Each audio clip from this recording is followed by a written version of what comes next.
A friend of mine the other day was asking me, he said, what is a hypercar anyway? What does that mean? And I said, yeah, it's an interesting question. I said, hypercars are somewhere up around here. Supercars are about here. Sports cars are down around here. And everyday normal cars, trucks, and vans are down around here. Now, hypercars and everyday normal cars, trucks, and vans, they don't really have anything to do with each other other than they're both called cars. They have tires, wheels, and engines. That's about where it ends. Now, all hypercars are supercars, but no supercars are hypercars. And again, sports cars are somewhere here.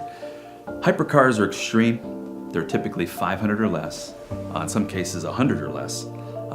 Typically going to have horsepower pushing towards 1,000 or beyond. Typically going to run in the 200 plus mile an hour range, and they're going to run into the millions of dollars. And they're going to have aerodynamics on them that are going to bend space-time reality as far as aerodynamics are concerned, what the car can do and what you feel like when you're in one.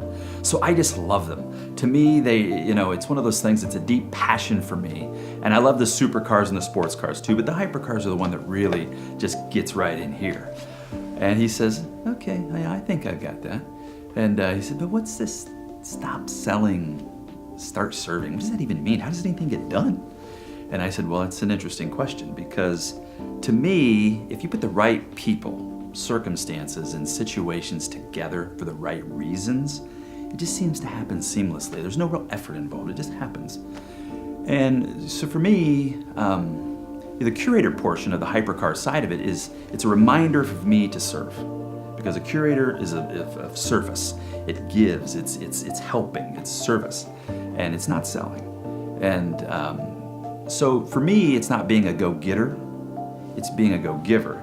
And I realize there's a lot of these cliches out there swirling around, but it's really true. If I'm more focused on what your end game is, what your goal is, what you're trying to accomplish, what's your big picture, whether that's an acquisition or you're moving a car out of your collection and replacing it with another, we need to have a conversation. I need to know what your real mission is. What do you love?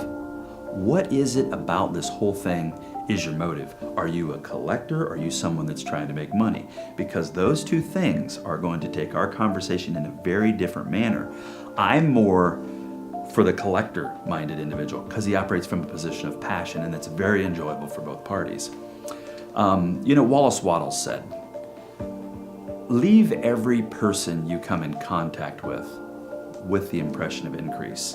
And so as I get a little older in my life and I listen to that comment means a little more to me as I get a little further down the road in terms of how to treat and work with people. What I want for myself in anything I do with anyone, I want for you. I want it to be enjoyable. I want it to be open.